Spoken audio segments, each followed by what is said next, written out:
is the only way I can actually speak because it's so darn cold. Oh my god. I might have to re-record it in my room. It was a very bad idea to come out today. I kind of do like coming out though now. I go. I'd rather shoot up by the tree than in my room by the bed. I don't know, it just feels good. So cold. So cold. I'm freezing. I'll give you a little context about the video. I might be recording it, the half of it in my room. But this one's about intentional living. Like living with intention. I should have articulated that better, but being mindful. And I think the first time I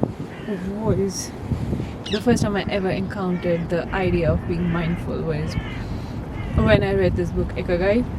In that book, it's basically one of the teachings is that you don't have one purpose in life, you have multiple purposes in life. Hello. Hello. Hi. Hi.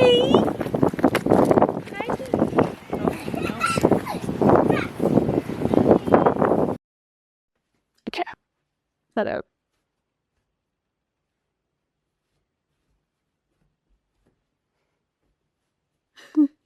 Hello.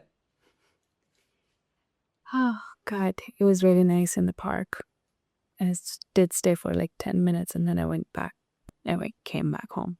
Anyways, point is, the world is too busy and we always need to be somewhere else and be on top of a to-do list and all of those things. Like, just chup, first of all.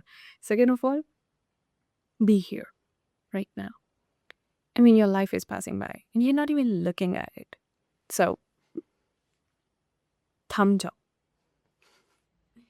I think we talk so much about our dreams and where we want to be in life and all those future milestones that we have mapped out for our lives in our heads that we forget, or at least tend to forget, that life is here and it's happening right now in this moment. And we are so used to living in the future that the present is already lost in the planning. Have you ever heard of the book Ikigai or Ikigai, the infamous Japanese secret to long life? I read that book years ago, and one thing is sketched in my head was, you do not have one purpose. Not one purpose for a lifetime. Your purpose changes every moment, and you have the power to define it. And it takes so much more of an internal or inward reflection to understand that. Because we talk so much about living intentionally or being mindful in our lives, but what does that even mean? For me, it's living with awareness.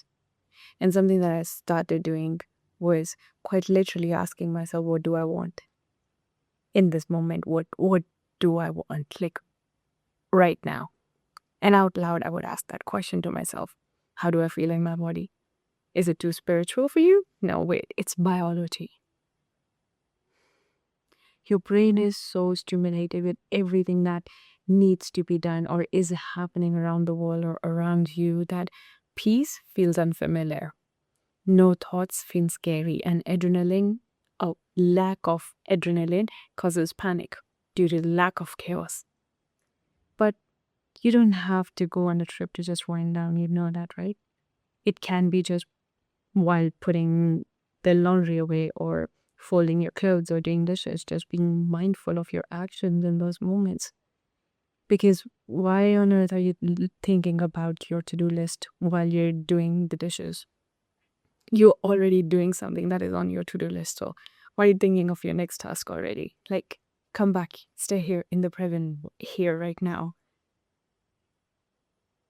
And honestly, I'm kind of surprised if you're not multitasking while listening to me on this video anyways. If you are not, well, congratulations, you're living intentionally. I think being mindful or intentionally living is also to let go of the expectations of a perfect life where you have figured out everything, and embracing the aspects of your life as they are right now and the action of your moment, like what's happening right now, and being there. You are not one purpose for a lifetime. You're so many more. Maybe right now your purpose is to just do your dishes, or I don't know, whatever you're doing. Maybe right now your purpose is do dishes, and next moment it is to just go on a walk and not listen to music or anything, just be there, listen to the birds chirp, go into the woods. Maybe that's your purpose right now. And not thinking of how your to-do list and your future tasks is one of your purposes. And I think an interesting way to look at this is like being intentional can look so different in different aspects of our life. For example, physically, being intentional is how you take care of your body. How do you dress up? What do you put inside your body? What do you eat? The supplements that you take. And it's not to gain a perfect body, quote unquote, but just to enjoy and stay healthy. Just being in your body. And next, mentally and emotionally, it is like you're not your thoughts. You are not your thoughts. And I want this thing carved in my brain. You are not your thoughts. But ruminating on one thought turns it into your reality. You're the observer of your thoughts. And honestly, understanding this was a game changer for me. The voice in your head, that's not you. You are the observer. You're the one listening to it. And the power lies into choosing to dismiss that voice every once in a while. And the funny thing is, the more you dismiss it, the more it learns to shut the fuck up about the negativity. It won't exactly shut up, because the job of that voice is to show you the extremes of the good scenario and the bad scenario, the good and the bad, the best and the worst case scenario. And it's not going to quit its job. Somebody is employed. But that voice is not you. You have to, oh, this is so good. You have to pick and choose your thoughts like you choose your clothes every morning. And if you did get the film reference, it's time for a rewatch, baby. And I think the next aspect of your life where it is so important to be intentional is your resources. And that is your time, money, and your energy. And it comes down to who you spend your company with. Who you keep your company as, including yourself, because you spend most of your time with yourself in addition to other people. So what kind of a person are you? What kind of energy do you give yourself? How do you talk to yourself?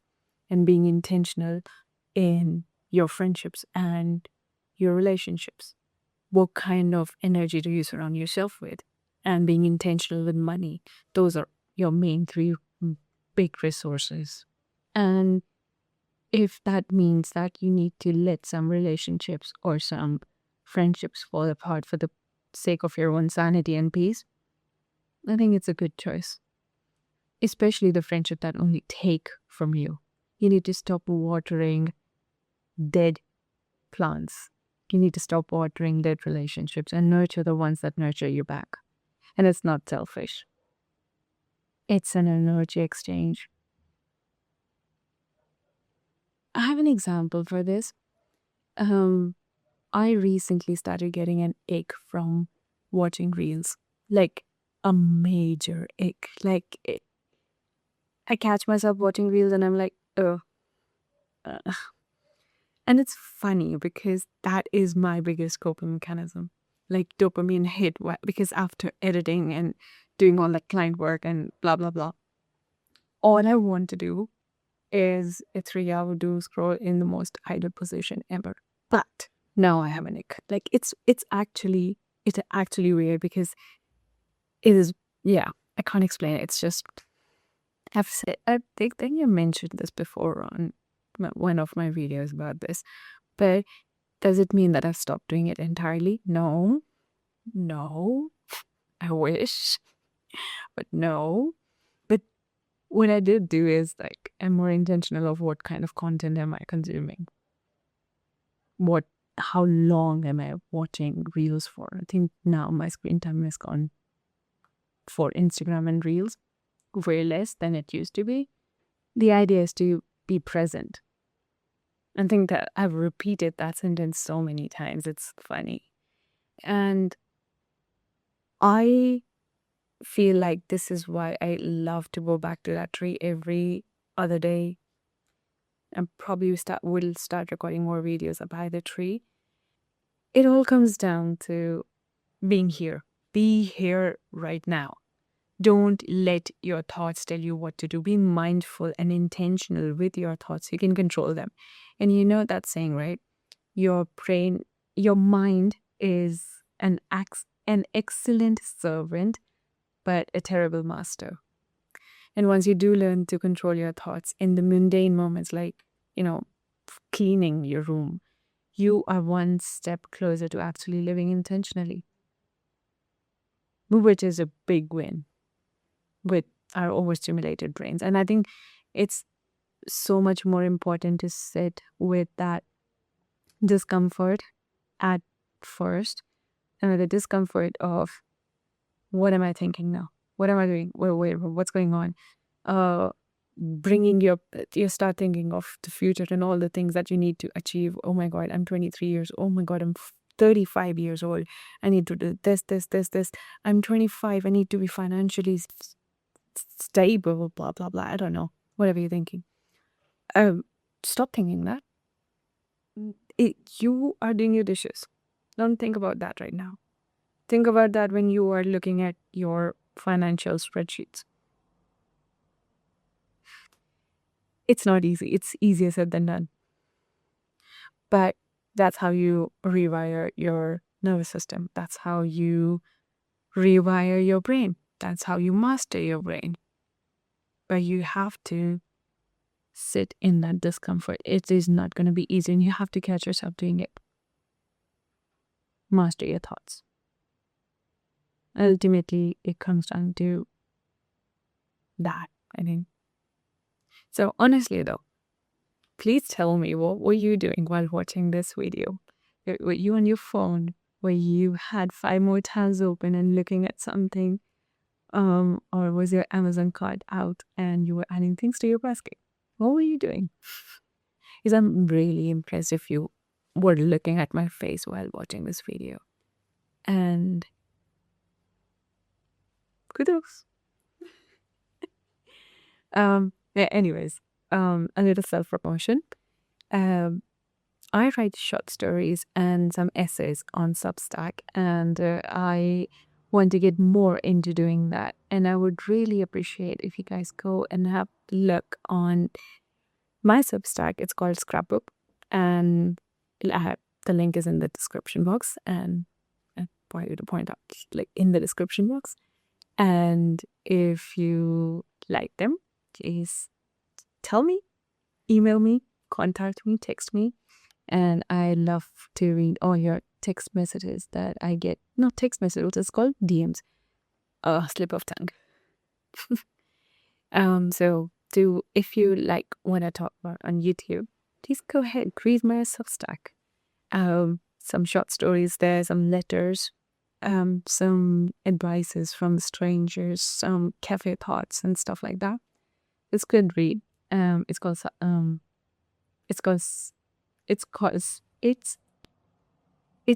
Scrapbook. It's called Scrapbook. So do tell me if you like them. And please subscribe.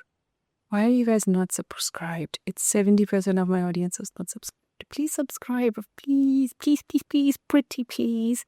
I did too much job. Okay, bye. Until next time.